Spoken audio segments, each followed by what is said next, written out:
بسم اللہ الرحمن الرحیم۔ محترم ناظرین السلام علیکم۔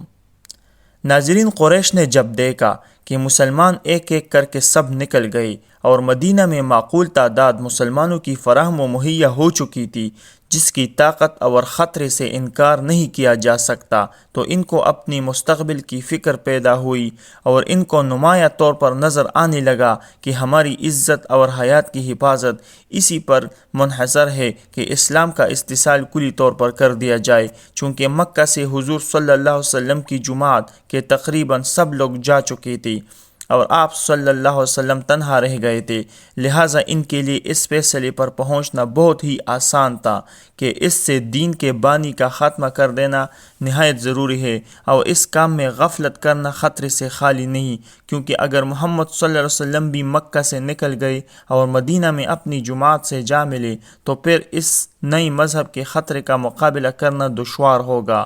یہ خیالات قریش کے ہر شخص کی زبان سے اور ہر شخص کے دماغ میں پیدا ہوتے تھے، حتیٰ کہ مکہ کی فضا میں ان خونی خیالات نے تمام قبائل کا احاطہ کر لیا، اور بالآخر سفر کی آخری تاریخوں میں نبوت کے 14 سال بنو ہاشم کے سوا تمام قبائل قریش کے بڑے بڑے سردار دارالندوہ میں اسی مسئلے پر غور و خوض کے لیے جمع ہوئے۔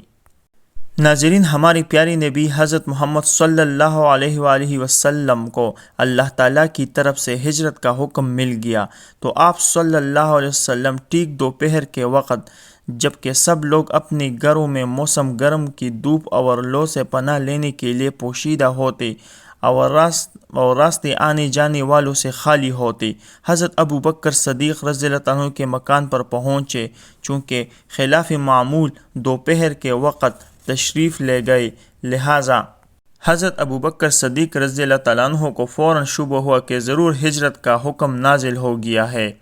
آپ صلی اللہ علیہ وسلم نے فرمایا کہ یثرب، یہ مدینہ کی طرف ہجرت کا حکم نازل ہو گیا ہے۔ ہمارے پیارے نبی صلی اللہ علیہ وسلم نے وحی الہی کے موافق حضرت علی رضی اللہ تعالیٰ عنہ کو اپنی بستر پر سلا دیا اور اپنی چادر ان پر ڈال دی۔ امانتیں جو اہل مکہ کی آپ صلی اللہ علیہ وسلم کے پاس تھی وہ بھی حضرت علی رضی اللہ تعالیٰ عنہ کے سپرد کر کے سمجھا دیا کہ صبح اٹھ کر یہ امانتیں ان کے مالکوں کے پاس پہنچا دینا، اس کے بعد تم بھی مدینہ کی طرف آ جانا۔ یہ سب کام کر کے رات کی تاریکی میں آپ صلی اللہ علیہ وسلم گھر سے نکلے اور آپ صلی اللہ علیہ وسلم نے سورہ یاسین کی ابتدائی آیات پڑھ کر ایک مٹھی خاک پر دم کر کے ان کفار کی طرف پھینک دی اور صاف نکلے ہوئے چلے آئے، کفار میں سے کسی کو نظر نہ آئے۔ رات کی تاریکی میں دونوں محب و محبوب غار ثور کے قریب پہنچ گئے، تو حضور صلی اللہ علیہ وسلم کو باہر چھوڑ کر پہلے حضرت ابو بکر صدیق رضی اللہ عنہ اس غار میں داخل ہوئے، اس کو اندر سے صاف کیا، اس طرح تمام روزان بند کر کے پھر حضور صلی اللہ علیہ وسلم کو اندر لے گئے۔ یہ دونوں آفتاب و ماہتاب کامل 3 دن اور 3 راتیں غار میں چھپے رہے۔ حضرت ابو بکر صدیق رضی اللہ تعالیٰ عنہ اور حضرت محمد صلی اللہ علیہ وآلہ وسلم غار ثور سے نکلے۔ ایک اونٹنی پر حضرت محمد صلی اللہ علیہ وسلم سوار ہوئے، اس اونٹنی کا نام القصوہ تھا۔ دوسری پر حضرت ابو بکر صدیق رضی اللہ تعالیٰ عنہ اور ان کے خادم عامر بن فہیرہ رضی اللہ تعالیٰ عنہ دونوں سوار ہوئے۔ عبید اللہ بن عقیدہ جو دلیل راہ تھا اپنی اونٹ پر سوار ہوا، اور یہ 4 آدمیوں کا قافلہ مدینہ کی طرف سے عام راستے سے بچتا ہوا روانہ ہوا۔ ہمارے پیارے نبی حضرت محمد صلی اللہ علیہ وسلم نے القصوہ اونٹنی پر سوار ہو کر روانگی سے بیشتر مکہ کی طرف دیکھا اور حسرت کے ساتھ فرمایا کہ اے مکہ، تو مجھے تمام شہروں سے زیادہ عزیز ہے، مگر تیرے رہنے والوں نے مجھے یہاں رہنے نہیں دیا۔ یہ مختصر قافلہ اگلے دن 1 ربیع الاول کو سفہر تک گرم سفر رہا۔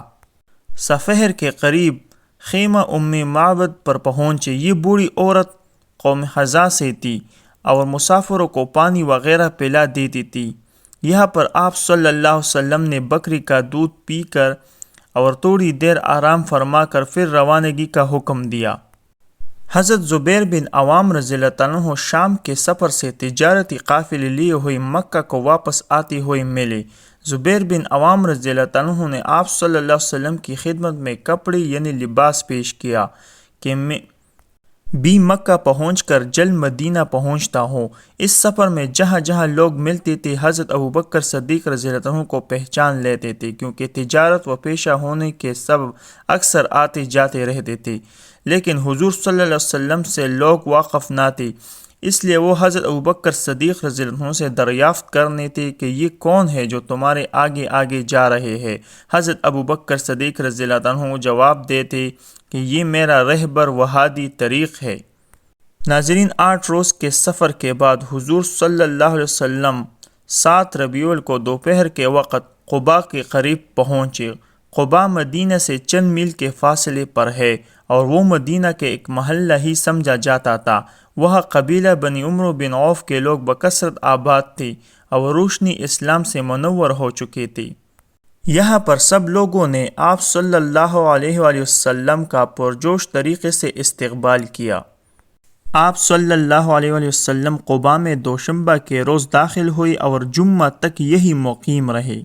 جمعہ کے دن آپ صلی اللہ علیہ وآلہ وسلم قباء اور بنی عمرو بن عوف یعنی قباء والوں سے رخصت ہو کر شہر مدینہ میں قیام کے ارادے سے چلے۔ مدینہ کے ہر محلے میں ہر ایک خاندان اس امر کا خواہاں تھا کہ حضور صلی اللہ علیہ وسلم ہم میں مقیم ہو۔ آپ صلی اللہ علیہ وسلم بنو سالم بن عوف کے محلے میں تھے کہ نماز جمعہ کا وقت آ گیا۔ حضور صلی اللہ علیہ وسلم نے وہی ایک میدان میں 100 آدمیوں کے ساتھ نماز جمعہ ادا فرمائی۔ یہ مدینہ میں آپ صلی اللہ علیہ وسلم کا پہلا جمعہ اور پہلا خطبہ تھا۔ اس جگہ بھی بعد میں ایک مسجد تیار ہو گئی۔ نماز جمعہ ادا فرما کر حضور صلی اللہ علیہ وسلم اپنی اونٹنی پر سوار ہو گئے۔ ناظرین، اونٹنی چلتے چلتے بنو مالک بن النجار کے محلے میں جا کر ایک غیر آباد زمین میں بیٹھ گئی اور فوراً پھر کڑی ہو گئی۔ کڑی ہو کر پھر کچھ دور تک چلی، پھر خود بخود واپس پھر لوٹی اور ٹھیک اسی جگہ جہاں پہلے بیٹھی تھی واپس آئی اور بیٹھ گئی۔ حضور صلی اللہ علیہ وسلم اس پر سے اتر آئے۔ اس زمین کے قریب حضرت ابو ایوب خالد بن زید انصاری رضی اللہ تعالیٰ عنہ کا مکان تھا۔ وہ خوشی خوشی حضور صلی اللہ علیہ وسلم کا اسباب اٹھا کر اپنے مکان میں لے گئی اور آپ صلی اللہ علیہ وسلم نے انہیں کے یہاں قیام فرمایا۔ حضور صلی اللہ علیہ وسلم نے دریافت فرمائی، یہ جگہ کس کی ملکیت ہے؟ معاذ بن عفرہ نے عرض کیا کہ میرے رشتہ دار 2 یتیم لڑکے اس زمین کے مالک ہیں اور میری ہی پاس پرورش پا رہے ہیں، میں ان کو رضامند کر لوں گا۔ آپ صلی اللہ علیہ وسلم یہاں شوق سے مسجد بنائی۔ حضور صلی اللہ علیہ وسلم نے فرمایا کہ ہم اس کو قیمت خریدنا چاہتے ہیں، بلا قیمت نہ لیں گے۔ چنانچہ حضرت ابوبکر صدیق رضی اللہ عنہ نے اسی وقت اس زمین کی قیمت ادا کر دی اور حضور صلی اللہ علیہ وسلم کے حکم کے موافق کھجور کے درخت کاٹ دی گئی اور مسجد کی تعمیر کا کام شروع ہو گیا۔